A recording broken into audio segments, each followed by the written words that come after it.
verso 1 en adelante, vamos a leerlo. ¿Lo tienen? Amén. ¿Qué pues diremos que halló Abraham nuestro padre según la carne? Porque si Abraham fue justificado por las obras, tiene de qué gloriarse, pero no para con Dios. Porque, ¿qué dice la Escritura? Creyó Abraham a Dios y le fue contado por justicia. Pero al que obra no se le cuenta el salario como gracia, sino como deuda. Mas el que no obra, sino cree en aquel que justifica al impío, su fe le es contada por justicia. Como también David habla de la bienaventuranza del hombre a quien Dios atribuye justicia sin obras, diciendo: bienaventurados aquellos cuyas iniquidades son perdonadas y cuyos pecados son cubiertos. Bienaventurado el varón a quien el Señor no inculpa de pecado. ¿Es pues esta bienaventuranza solamente para los de la circuncisión o también para los de la incircuncisión? Porque decimos que a Abraham le fue contada la fe por justicia. ¿Cómo pues le fue contada? ¿Estando en la circuncisión o en la incircuncisión? No en la circuncisión, sino en la incircuncisión. Tomen asiento, por favor.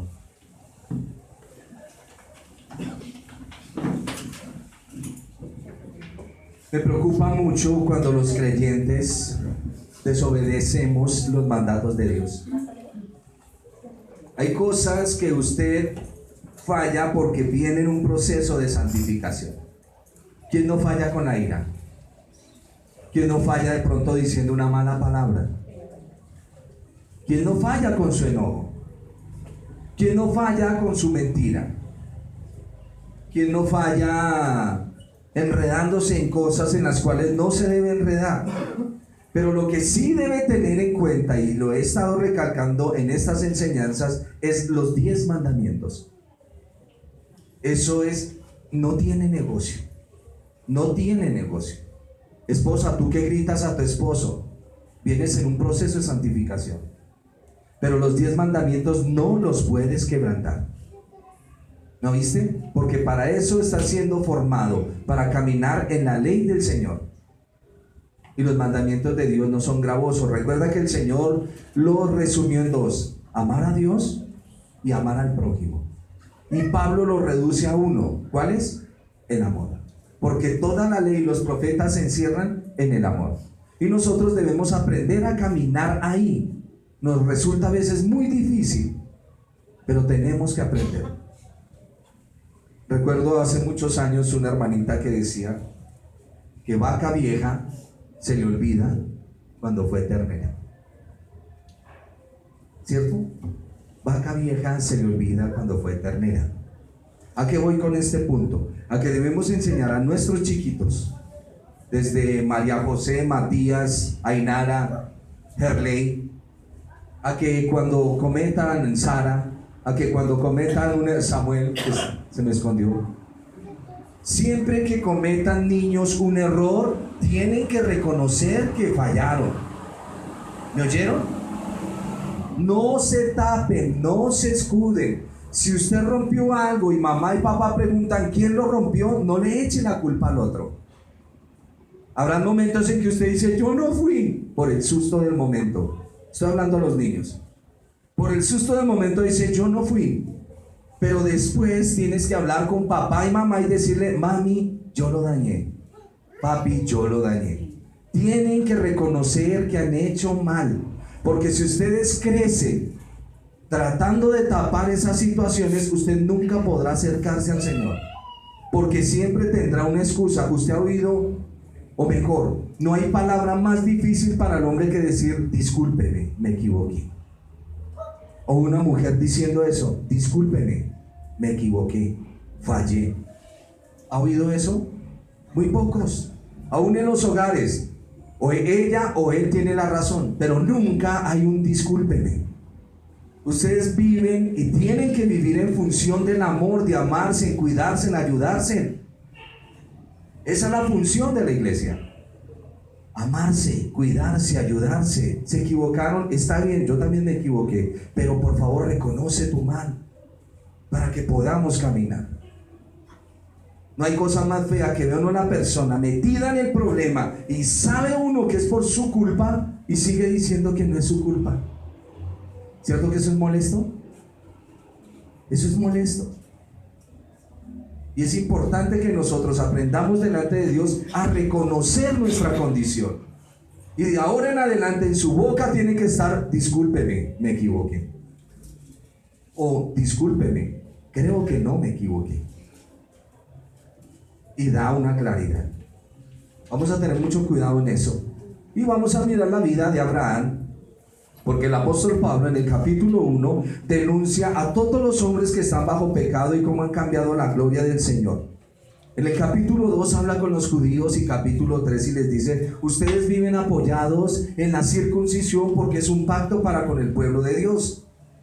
Y eso es cierto, pero no se apoyen en la circuncisión para decir que ustedes son los elegidos de Dios y que no tienen que hacer nada, porque ustedes están quebrantando la ley. Así es que Pablo nos va a dar dos ejemplos acá: uno, Abraham, y dos, David.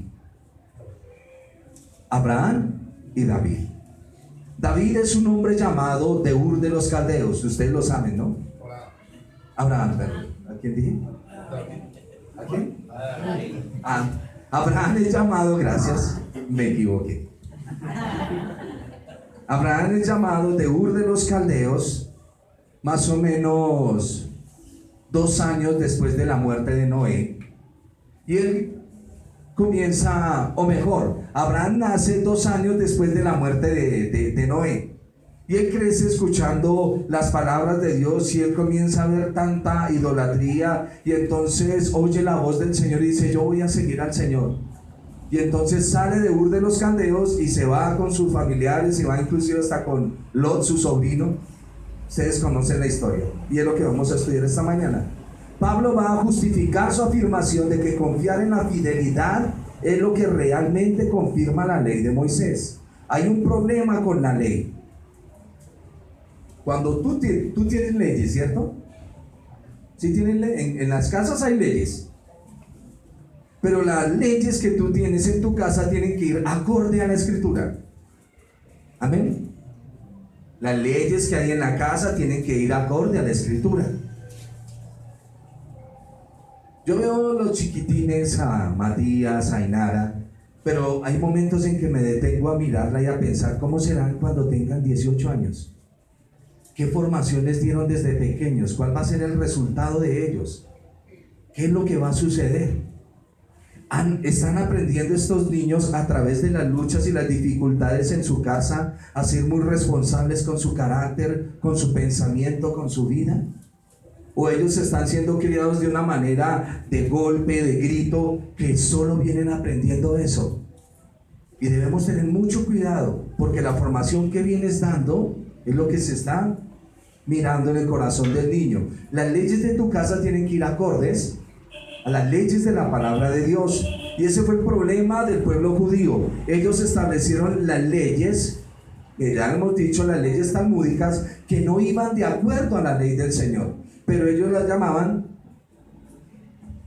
la tradición de los ancianos. Un ejemplo, podríamos decir, la tradición de los ancianos, hablando de Abraham, fue la circuncisión, y eso es correcto. Y todos los judíos hablan de lo que sus abuelos hacían. ¿Me están entendiendo? La tradición de los ancianos es lo que los abuelos hacían. Y muchas familias llevan eso: mi abuelo hacía esto, mi abuela hacía esto, y por eso nosotros lo hacemos. Un ejemplo, el arroz.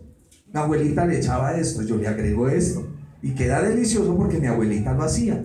Es tradición de los ancianos. Pero en esa tradición de ancianos ellos mezclaron una cantidad de cosas que no son. Amén. Los hijos deben sujeción a los padres. ¿Estamos? ¿Estamos o no? Eso dice la Biblia. Pero ¿qué dice la Biblia con respecto a los padres y los hijos? No provoquen a ira a vuestros hijos, sino amonestarlos en el Señor y en la disciplina del Señor. Eso enseña la Biblia. Por eso de ahora en adelante vamos a tratar de ser más prácticos en aplicar la Escritura. Vamos a ser prácticos en aplicar la Escritura a nuestra vida. ¿Tienes ganas de murmurar del hermano? ¿Qué te enseña la Biblia? No darás falso testimonio ni mentiras. No vas a hablar mal de tu hermano, vas a orar por él. ¿Me estás entendiendo? Esposa, que se demora el esposo en llegar. ¿Dónde está metido? ¡Ey, ey, ey, ey, ey, ey, ey! Eso no enseña la Biblia. Eso no enseña la Biblia. O el esposo, ¿y usted con quién anda? ¡Ey, ey, ey, ey! Aplicándonos la escritura. Aplicándonos la escritura. Que le prestó un dinero al hermano y el hermano no se lo trae, se lo piensa. No. Vamos a hablar con él y le vamos a decir, hermano, ¿qué ha pasado? ¿Qué ha pasado? Que hice esto y su merced se ha demorado. ¿Se le olvidó que tenía una deuda conmigo? ¿O es que no tiene economía? Pero por favor comuníqueme. Hacer las cosas en lo correcto delante del Señor. Eso es la practicidad de la escritura. ¿Me está entendiendo? Cuando usted vaya a la casa y tiene la maña de gritar a su esposo o de darle órdenes, ya no más. Y si usted, varón, tiene la maña de tener a su esposa como la muchacha del servicio, ya no más. ¿Me están entendiendo? Practicidad en la escritura. Sean gratos los dichos de su boca y su meditación delante del Señor. Sean gratos. Sean gratos. Porque Dios dice, hijos, el día de reposo? Y veo que la mayoría no entiende eso. No lo entiende, por eso no tienen reposo en Dios. No lo tienen. No reposan en el Señor verdaderamente. Eso es como si mis padres dijeran, oh, este domingo almuerzo en mi casa. Vamos a la casa de mis padres. Y el próximo domingo a la casa de los padres de mi esposa. Qué rico, almuerzo. Vamos a mirar a ver qué hacemos de menú. ¿Me estoy explicando? Y entonces ponemos ese ánimo para ir a compartir con ellos. No es quejarte, hoy toca ir allí. No es eso. Y el día de reposo lo que le enseña al hombre es a venir y soltarse en su Señor. Por eso el apóstol Pablo dice que mientras viene la doctrina y viene la palabra y ustedes ya entran en la rebeldía, dice el apóstol, estamos listos a castigar toda desobediencia. Porque ya más claro no se les puede hablar. Ya más claro no se les puede decir. Se les está explicando y se les está diciendo. ¿Quién ejecuta la disciplina en la iglesia? El Señor. Pero cuando la iglesia se mete en oración y dice, Señor, esta persona necesita por ahí una temporadita de unos 3 meses en una clínica para que aprenda. ¿Qué es el reposo? ¿Qué es lo que el Señor le dice a Job? Job, te llamé mientras estabas en el parque y no me hiciste caso. En la cafetería no me hiciste caso. Te llamé cuando estabas de paseo y no me hiciste caso. Ahora tengo que enfermarte, meterte a esta clínica y ahora sí vas a hablar conmigo. Y ahí sí llora el hermano. Y ahí sí llora la hermana. Ya no se puede parar de ahí. ¿Ha visto los enfermos en una cama? Qué situación tan difícil. La cama al segundo día nos mata. Ya comienza a cobrarnos impuestos. Pero parece que tenemos que aprender de esa manera. Qué cosa tan extraordinaria. La necedad que camina en nosotros. Cuando veo la necedad en el corazón de mis hijas, lo único que me puede reflejar es la mía. La necedad de tus hijos refleja la que hay en tu corazón. No es otra cosa. Entremos al texto ahora sí. Pablo va a justificar su afirmación de que confiar en la fidelidad es lo que realmente confirma la ley de Moisés. El Señor Jesús no vino a abolir la ley, vino a cumplirla. El predicador que dice ya no estamos bajo la ley sino bajo la gracia está equivocado. El Señor Jesús abolió la ley. No, el Señor no dijo eso. Él dijo, yo vengo a cumplir la ley y los profetas. Y ni una jota ni una tilde pasará hasta que todo esté cumplido. ¿Por qué la ley del Señor no pasa? Porque la ley del Señor es el carácter de Dios para el hombre. Le está diciendo el bien que es para él. Por eso la ley no pasará. Citando a Abraham, que era lo que le estaba diciendo de los méritos de los padres, por la tradición que traía nuestro padre Abraham, y ustedes siempre dirán ahí en la escritura, cuando lean, nuestro padre Abraham dijo, nuestro padre Abraham hizo. Moisés dijo esto. ¿Cómo quieres cambiar tú la tradición de los ancianos? Y el Señor dice, no, yo no vengo a cambiar la tradición de los ancianos. Yo lo que vengo a decirles es que ustedes tergiversaron la Escritura y la acomodaron a sus propios pensamientos.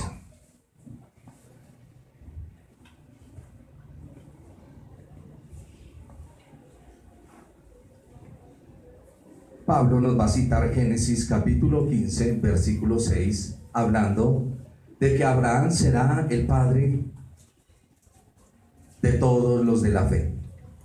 ¿Recuerdan lo que dijimos en la clase pasada? Cuando un rabino toma un versículo bíblico, no es como nosotros hacemos hoy en día, que descontextualizamos el versículo, no. Si el rabino toma, por decir algo, el versículo 6 de Génesis 15, lo que está dando a entender es que todo el capítulo 15 está diciendo lo mismo. ¿Entendido? No es que lo está sacando del contexto. Pablo provee una analogía simple. Él dice que una persona que trabaja por un salario no recibe su paga a causa de un favor. Eso es lo que está diciendo acá. Dice, ¿qué pues diremos que halló Abraham, nuestro padre, según, no lo espiritual, según la carne? Porque todos decían, no, nosotros somos descendientes de Abraham, y como Abraham se circuncidó, pues nosotros nos circuncidamos, y todos los que estemos circuncidados somos del pueblo del Señor. Y Pablo les dice, ey, un momento. Reflexión. ¿Qué es lo que está diciendo la Escritura? Que Abraham fue llamado de Ur de los Caldeos antes de ser circuncidado. 29 años después se circuncida. O sea que es justificado antes de la circuncisión. Es justificado por la gracia. Ya vamos a seguir mirando. Si no entiende algún concepto, levanta su manita y hace la pregunta. Dice que cuando usted va a trabajar y su jefe le paga, usted ya sabe que le van a pagar. ¿Por qué? Porque usted prestó sus servicios. ¿Estamos? Usted no le dice al jefe, ¡ay, qué vergüenza! ¡Ay, no, discúlpeme, muchas gracias! No, porque usted está cobrando su sueldo. Y al que trabaja, se le paga. Por eso dice, mire, porque si Abraham fue justificado por las obras, tiene de qué gloriarse, pero no para con Dios. Porque ¿qué dice la Escritura? Creyó Abraham a Dios y le fue contado por justicia. Pero al que trabaja, no se le cuenta el salario como gracia, sino como deuda. ¿Estamos? El empleado no se para el día de la quincena y decir, ¿será que sí me darán algo? Porque es por gracia. No, porque usted ya trabajó. Es una deuda. Verso 5. Mas el que no obra, sino cree en aquel que justifica al impío, su fe le es contada por justicia. Y aquí Pablo trae al rey David como una prueba más de que las obras y los hechos no son lo que hace una persona justa delante de Dios. ¿Cómo así? Usted me acaba de decir que si no guardo los 10 mandamientos, entonces soy justificado. La persona justificada en el Señor la viene capacitando el Espíritu del Señor para andar en la ley. Pero él no anda en la ley para tratar de ser salvo, sino que es parte de su naturaleza. Aquellas obras preparadas de antemano para que el hombre sea salvo. Aquellas obras preparadas de antemano para que caminen los salvos. Caminan en esas obras. Esas obras no los salvan, pero esas obras van a mostrar de que él es salvo. ¿Me están entendiendo? ¿O los estoy confundiendo más? Verso 6. Como también David habla de la bienaventuranza del hombre a quien Dios atribuye justicia sin obras, diciendo, abra su Biblia, Salmo 32.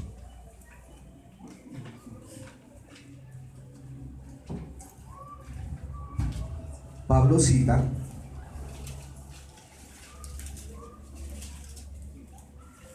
el versículo 1 y 2 del Salmo. ¿Qué dice el Salmo 31, 1 y 2? Bienaventurado aquel cuya transgresión ha sido perdonada y cubierto un pecado. Bienaventurado el hombre a quien Jehová no culpa de iniquidad y en cuyo espíritu no hay engaño. Correcto, amén. Pero como dijimos, cuando el hombre de Dios expone 2 versículos, no está sacando el resto.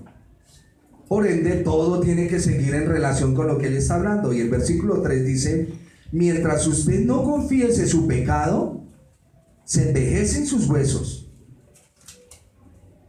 Verso 4: porque de día y de noche se agravó sobre mí tu mano, se volvió mi verdor en sequedades de verano. Cuando yo no reconocí mi pecado, no tenía paz. Pero en el versículo 5 dice: cuando reconocí mi pecado te declaré y no encubrí mi iniquidad. Dije: confesaré mis transgresiones al Señor. ¿Y qué pasó? Y tú perdonaste mi pecado. Pecado no confesado, pecado no perdonado. Así tú creas que está perdonado, no hay perdón hasta que no lo confieses. ¿Estamos? Eso es bíblico. Versículo 6: por esto orará a ti todo santo en el tiempo que pueda ser hallado. Ciertamente la inundación de muchas aguas no llegarán a él. Tú eres nuestro refugio. Me guardarás de la angustia. Con cánticos de liberación me rodearás.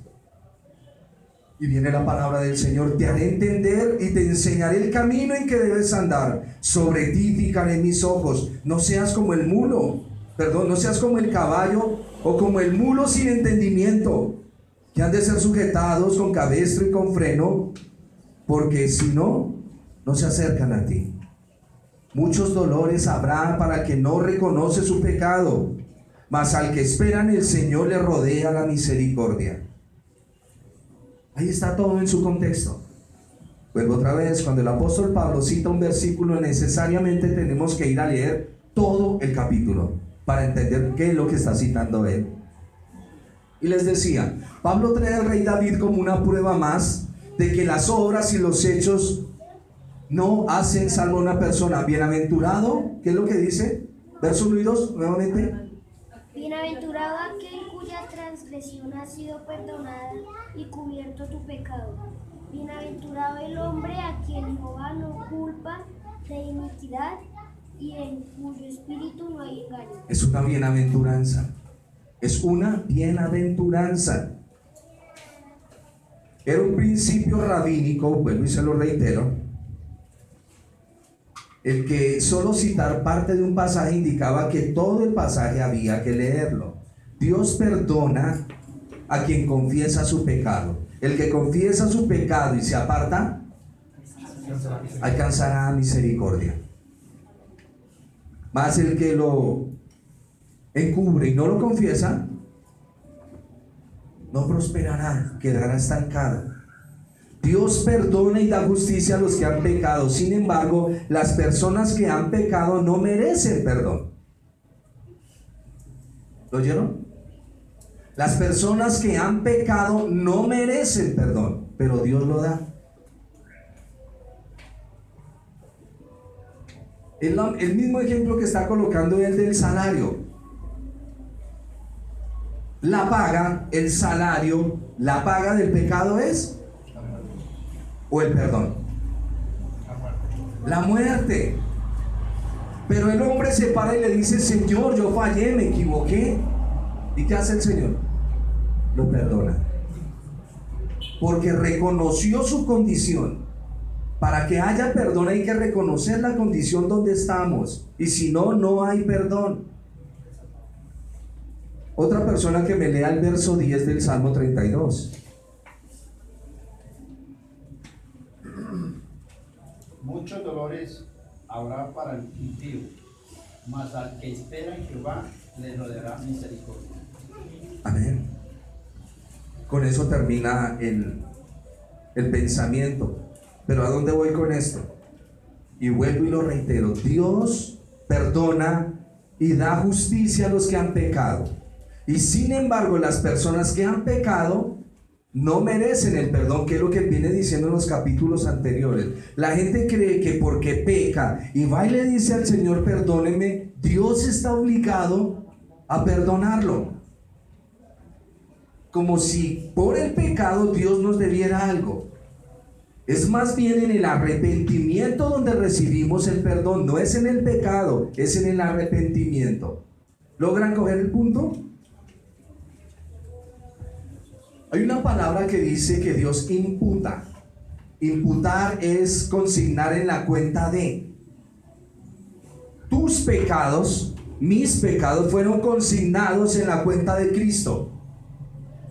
Toda mi pobreza y mi miseria se trasladó al Señor, y toda su riqueza y su santidad Él me la transfiere a mí.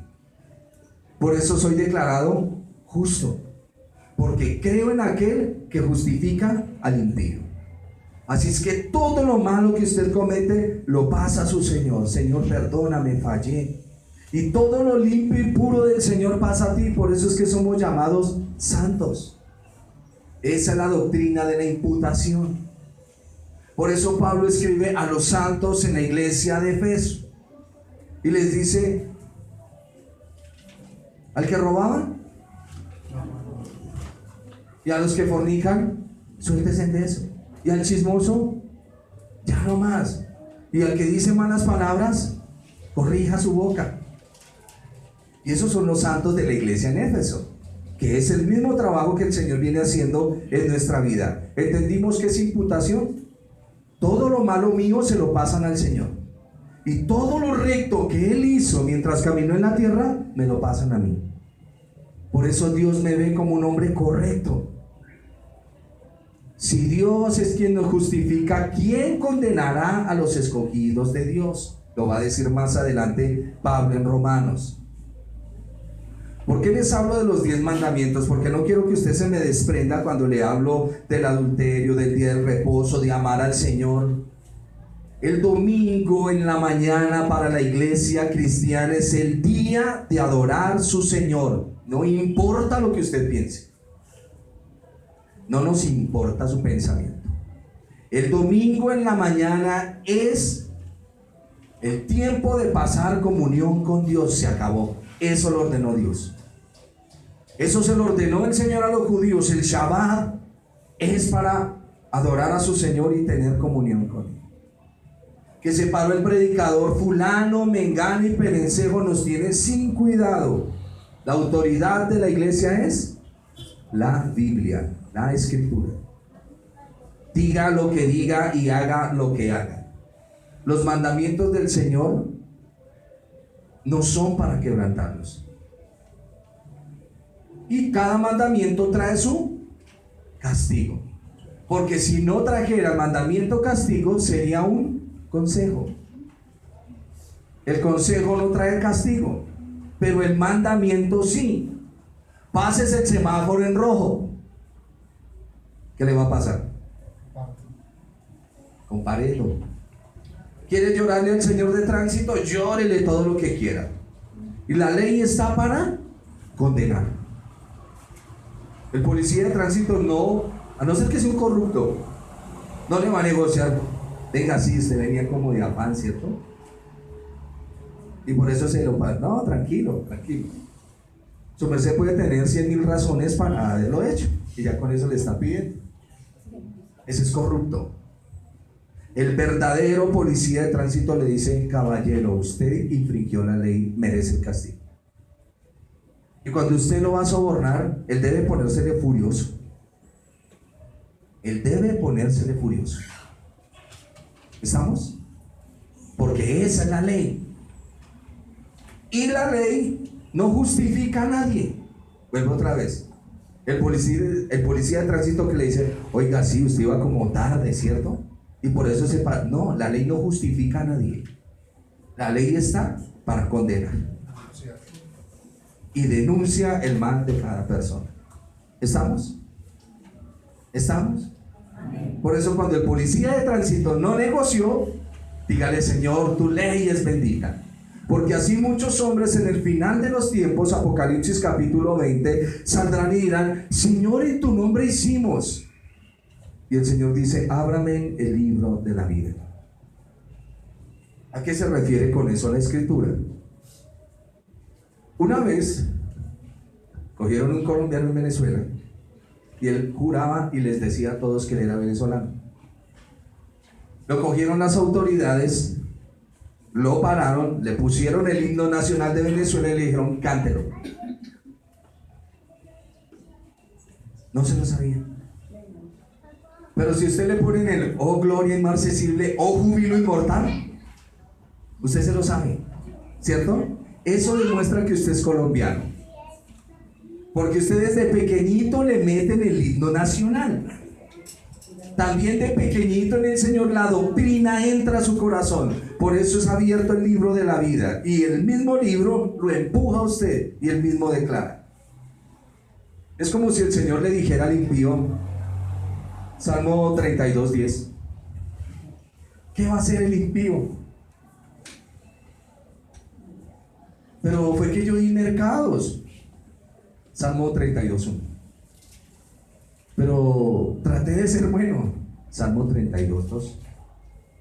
No sabe. ¿Sí me están entendiendo? El justo por la fe vivirá. La Escritura entra a nuestro corazón y ella misma da testimonio de que somos hijos de Dios por la obra maravillosa del Espíritu. Señor. La ley lo denuncia a uno o lo condena, porque condena a ese juez. Ahí tengo una duda. La ley denuncia y condena, porque el juez no se puede parar si no es sobre la ley, porque no tiene un argumento sino en la ley. El juez es el personaje puesto, pero él solo puede juzgar por los parámetros establecidos en la ley, porque es la norma que Dios estableció. Para que los hombres no tomen la justicia por su mano, Dios delegó jueces, pero esos jueces deben conocer muy bien la Escritura para poder sentenciar. El Salmo 32, como nos decía, versículo 7 dice de Romanos. Vuelvo a Romanos capítulo 4, aterrizamos en el versículo 7 y dice, diciendo, bienaventurados aquellos cuyas iniquidades son perdonadas y cuyos pecados son cubiertos. Bienaventurado el varón a quien el Señor no inculpa de pecado. ¿Es pues esta bienaventuranza solamente para los de la circuncisión? Y ya entramos a ese punto. El Salmo 32 nos da una claridad sobre los que confían en Dios. David vivió 1000 años antes del Señor Jesús y ya conocía la gracia. Cuando dijo, bienaventurado el hombre a quien Dios no inculpa de pecado, porque la ley nos condena, pero Dios justifica. David vivió 1000 años antes que el Señor Jesús y nos dio esta declaración. Y sin embargo, David apela a la gracia. La gracia es un principio del Antiguo Testamento naturalmente avanzado en el Nuevo. Es más, el libro de Levíticos, el sistema de sacrificios levíticos era gracia en acción. ¿Por qué? Porque usted cometió un pecado, traiga un animal limpio. Hemos hablado, ¿los animales cometen pecado? No. Solo que el animalito no podía llevar mancha. Usted nunca veía ver un buey metiendo en chismes al otro. ¿O sí? No. No, son animales. No tienen razonamiento. Son instintivos. Son instintivos. Y por eso tocaba buscar un animal que fuera sin defecto para que se hiciera el sacrificio. Pero aún en esos sacrificios, Dios mostraba gracia para con el hombre. Lo hemos dicho cuando el Señor habla a el pueblo de Israel en Sinaí, que ese es el matrimonio de Israel con el Señor, que le dice, haremos todo lo que nos dices. Y el Señor sabe que ellos no lo van a hacer. Y en el capítulo 20, casi terminando, usted va a encontrar que el Señor dice, y hagan altar para sacrificios. Ahí está la gracia del Señor, porque todos pecamos y todos fallamos. ¿Es excusa para vivir en el pecado? ¿Por qué no? ¿Por qué no, hermana? Porque el Señor ya nos ha dado la capacidad para decir no al pecado. ¿Y qué dijo Pablo sobre eso? Correcto, correcto, mi hermana. ¿Perseveraremos en el pecado para que la gracia abunde? En ninguna manera. En ninguna manera. Y aquí Pablo les dice, ¿esta bienaventuranza es para los de la circuncisión o también para los de la incircuncisión? ¿Ustedes qué creen?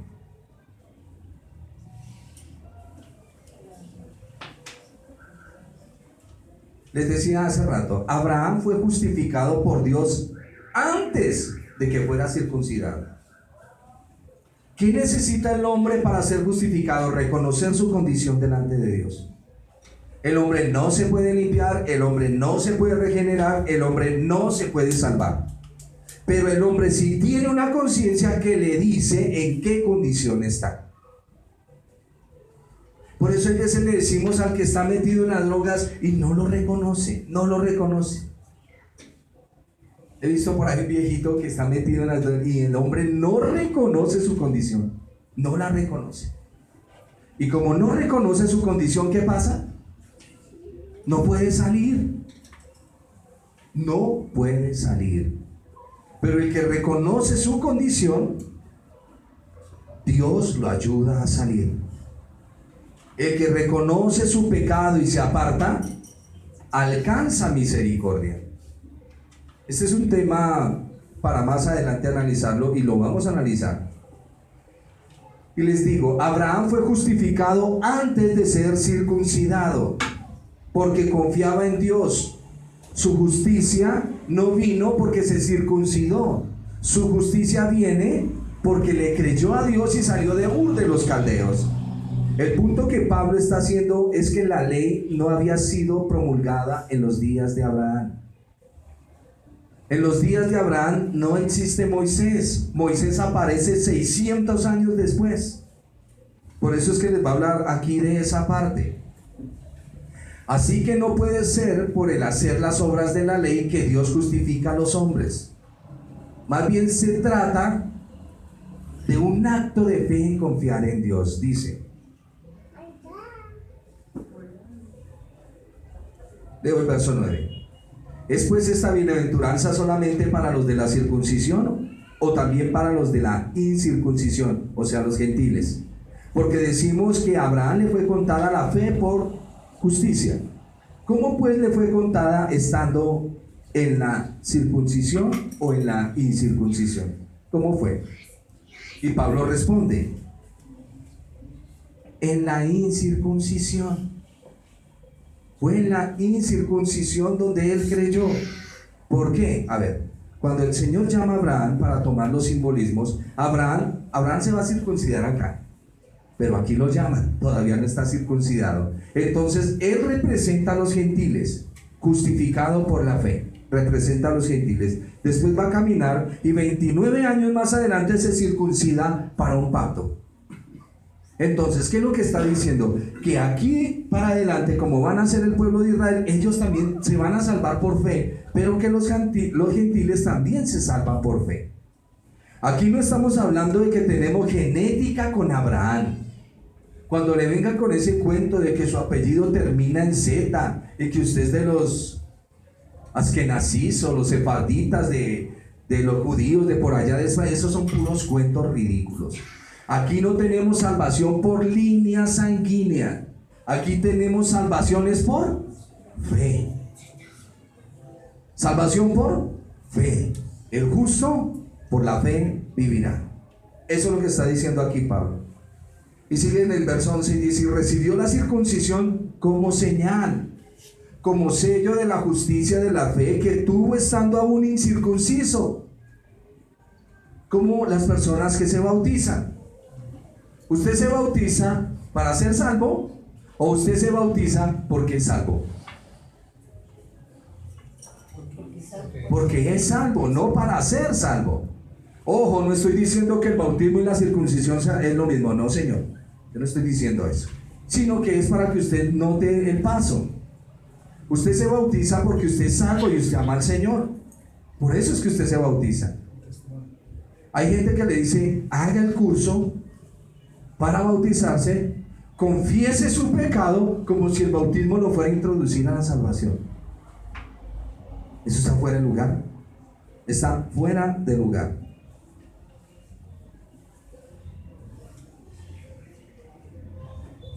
Y les está diciendo, mire, Abraham fue justificado. ¿Cuándo fue justificado? Antes de que lo circuncidaran. ¿Por qué se circuncida a Abraham? Para que de ahí nazca una nación.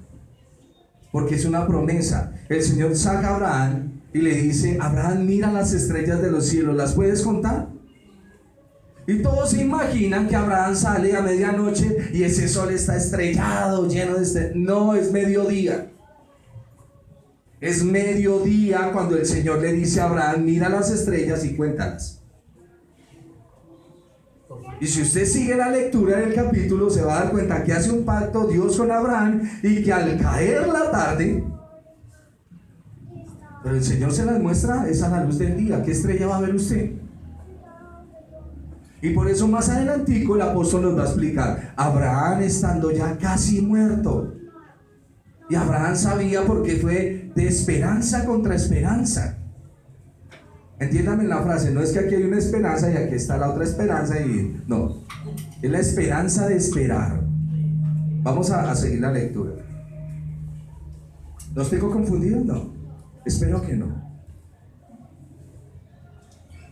Y recibió la circuncisión como señal, como sello de la justicia, de la fe que tuvo estando aún incircunciso, para que fuese padre de todos los creyentes no circuncidados. Abraham viene a ser una sombra de un padre espiritual para nosotros. Óigamelo bien. Abraham viene a ser una sombra de padre espiritual para nosotros. Porque ¿quién es nuestro padre? El Señor. Porque nosotros hemos sido engendrados, Juan 1, no por voluntad de sangre, ni por voluntad de varón, sino por voluntad de Dios. Así es que cuando usted vea las figuras del padre Abraham, al único que le tiene que reflejar es ¿a quién? Al Señor Jesús. Siempre no se les olvide, Abraham lo único que hace es representar a mi Señor, no hace más. Pero el verdadero padre de las naciones es el Señor Jesús. Por eso cuando usted ve que por allá el rico y Lázaro dice, Padre Abraham, así ya usted va entendiendo las figuras de lo que la Biblia viene diciendo. Verso 12, Padre de la circuncisión, para los que no solamente son de la circuncisión, sino también de los que siguen las pisadas de la fe que tuvo nuestro Padre Abraham antes de ser circuncidado. Porque no por la ley fue dada a Abraham o a su descendencia la promesa de que sería heredero del mundo. No por la ley, ¿por qué? Porque todavía no había sido promulgada, sino por la justicia de la fe. Este es un asunto bien importante, porque si los que son de la ley son los herederos, van a resultar la fe y anulada la promesa. O sea, si es por las obras de la ley, Abraham no es salvo. Eso es lo que les está diciendo, y ahí está golpeando a los judíos. Y es que aquí viene un problema que existió con el señor Martín Lutero. Martín Lutero puso en esta esquina a Jacobo, o sea Santiago, y en esta otra a Pablo. Y como Lutero era antisemita, dijo, los escritos de Santiago, los escritos de Jacobo van en contra de lo que la Biblia enseña. Porque Jacobo dice, muéstrame tus obras, muéstrame tu fe y yo te muestro mis obras. Y aquí es lo que se está refiriendo a él. Tanto Pablo como Jacobo tienen la misma idea. Si una persona viene y me dice, es que yo soy creyente, sí, mi hermano, pero ese carácter que usted se gasta, muéstrame un poquito de amabilidad. Por eso es que Santiago dice, muéstrame tu fe y yo te muestro mis obras. Porque tú dices, yo soy hijo del Señor, pero a nadie ayudas. Pero en cambio nosotros estamos colaborándole a las personas. Entonces, tú eres salvo por gracia, por medio de la fe, y esto no de vosotros, pues es don de Dios. Somos salvos por gracia, por la fe. Pero cuando vamos caminando en la fe, el Espíritu del Señor nos dice, ustedes tienen que comenzar a orar. Y el que hurtaba, no hurte más. sino trabaje con sus manos para que tenga que compartir con el que padece necesidad. Y ahí vienen las obras acompañadas con la verdadera fe. Así que Pablo acaba de aniquilar el argumento judío de que la circuncisión carnal era la exigencia de que los judíos tuvieran ventaja sobre los gentiles. Recuerden algo, el pueblo de Israel fue liberado y redimido de Egipto antes de que recibieran la ley. ¿Estamos? El pueblo de Israel lo liberan de la esclavitud antes de recibir la ley en Sinaí, que eso es lo que Pablo está diciendo acá. Porque si los que son de la ley son los herederos, van a resultar la fe y anulada la promesa. Pues la ley produce ira. Y los judíos decían, no, la ley produce injusticia. Y la ley justifica. Y Pablo dice, no, la ley produce ira. Pero donde no hay ley tampoco hay transgresión. Esta carta de Romanos es muy importante para que tú la entiendas. Porque llegará el momento en que tú pensarás que por lo que tú has hecho para el Señor, tú vas a ser salvo. Óigame en esto. Hay gente que cree que porque ha trabajado para el Señor, ha servido para el Señor y porque ha hecho eso, es salvo. Ese es un concepto erróneo. Son salvos los que el Señor justifica. Todo lo que tú hagas para el Señor es un resultado de que tú fuiste escogido para ser salvo. ¿Me entendiste? ¿Sí? ¿Queda claro o no? Tú recibes la salvación por medio de la fe. Punto, no hay nada más que hablar. Después de recibir la salvación, tú comienzas de una manera extraña, no te das cuenta cómo, a cambiar ciertas actitudes, a cambiar comportamiento, a volverte amoroso, a ser dadivoso, pero esa es la obra del Espíritu en tu vida. ¿Quedó claro? Esa es la obra del Espíritu en tu vida.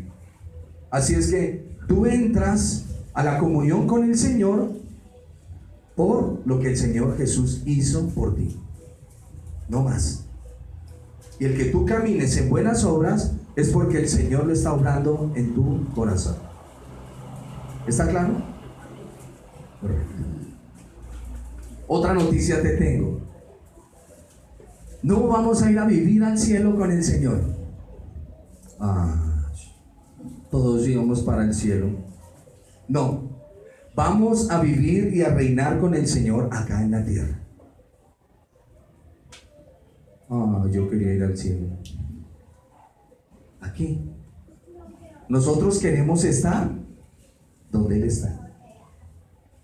¿Para qué ir al cielo si en algún momento Él no fuese a estar allá? Es mejor estar con Él y caminar con Él.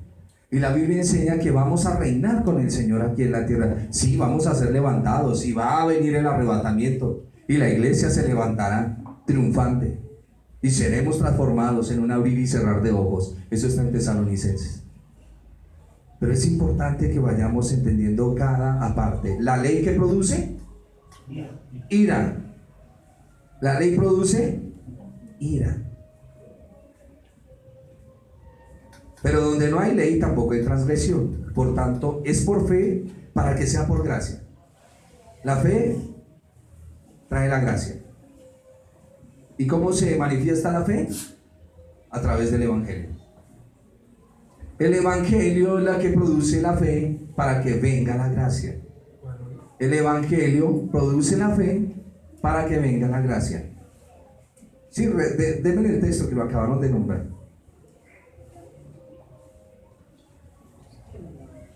Eso es Romanos 10.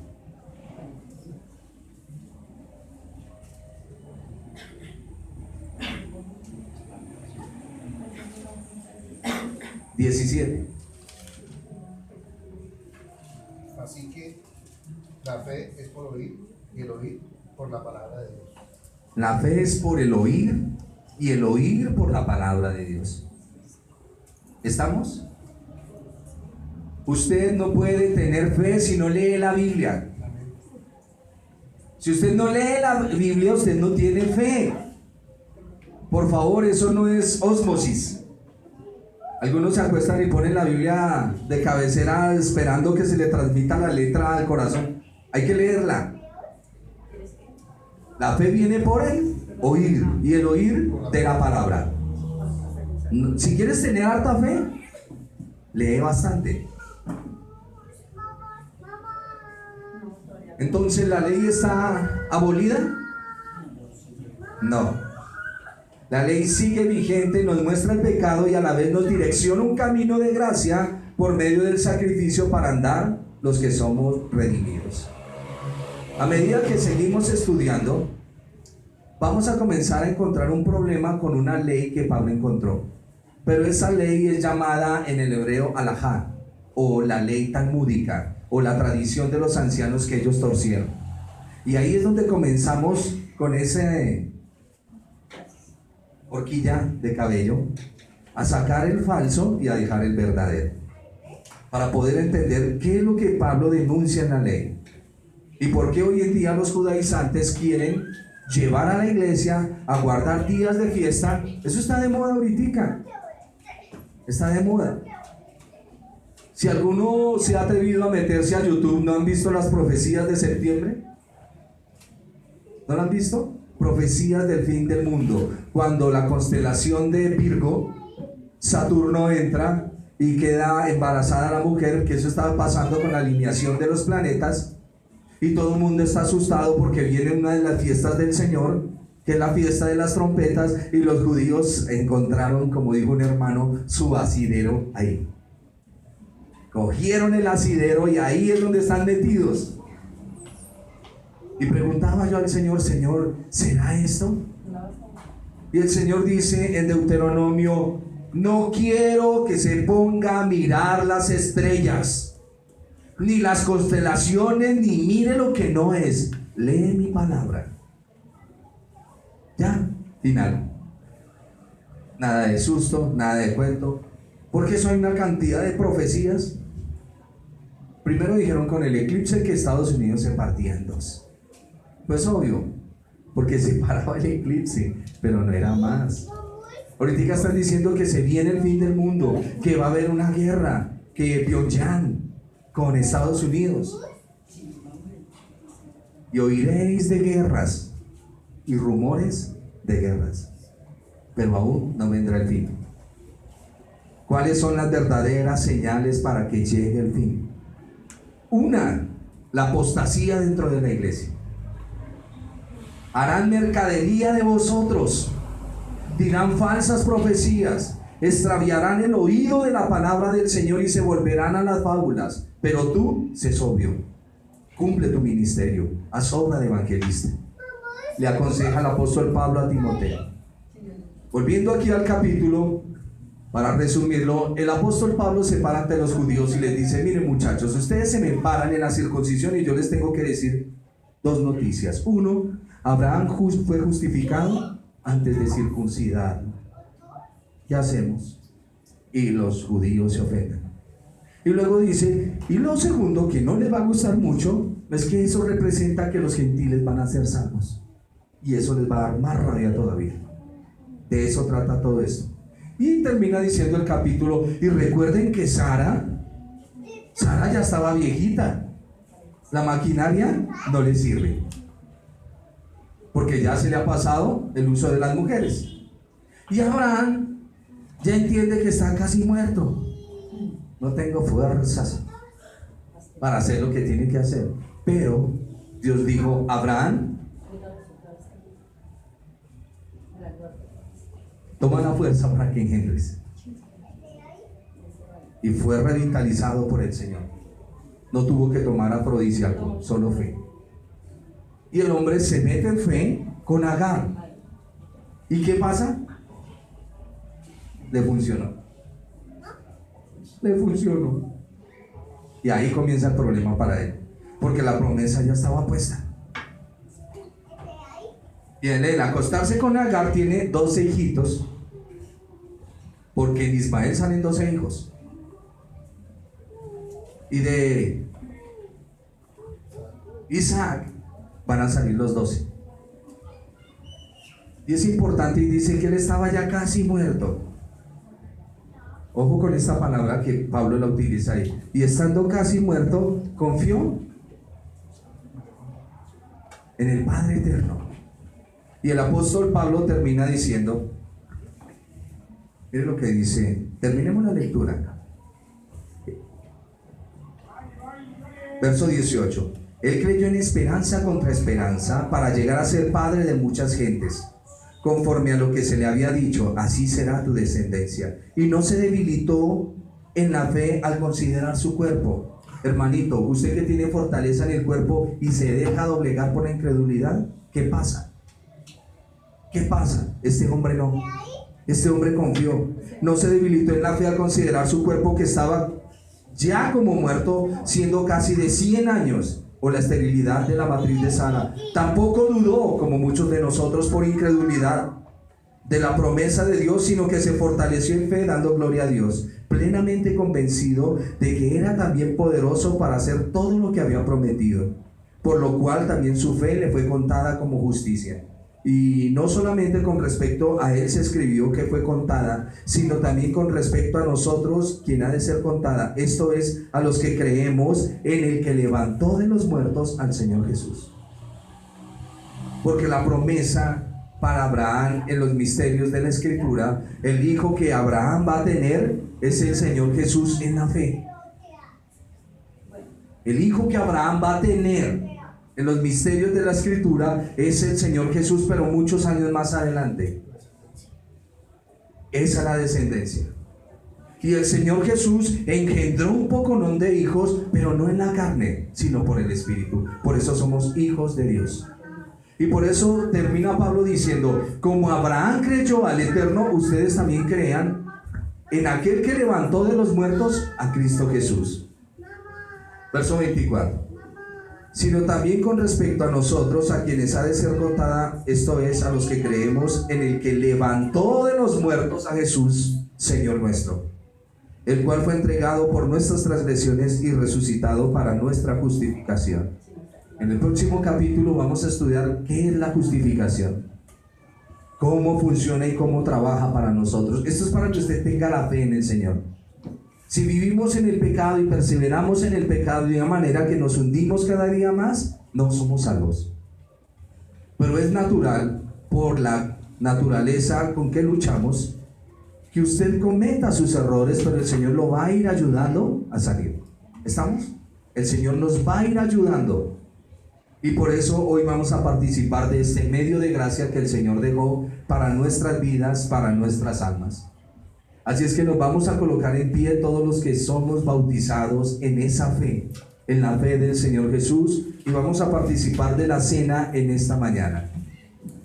Mi hermano, si usted tiene algo contra alguien, ore ahí al Señor y diga, Señor, yo voy a arreglar mi situación con esta persona. Pueda que no esté aquí. Y es importante que hagamos todo con respecto al Señor y no comamos y bebamos juicio. Por favor, lo estoy advirtiendo. No comamos ni bebamos juicio. Toda mala acción que nosotros tenemos en nuestro corazón hacia el Señor, nos la van a cobrar. No crea que no, la cuenta de cobro se la pasa. Por lo tanto, pongámonos al día con el Señor, pidámosle perdón al Señor. La Biblia no lo autoriza a usted a no tomar la cena, porque si usted no la toma, usted está escupiendo o pisoteando la sangre del Señor. La Biblia dice, pruébese cada uno y coma, así del pan como de la copa. Nadie está autorizado a no tomar la cena, porque eso es un acto de rebeldía abierto contra Dios. Así es que confesamos nuestro pecado, le pedimos al Señor que nos ayude, y aquel que justifica por la fe nos ayudará a salir del medio de la circunstancia en que estamos.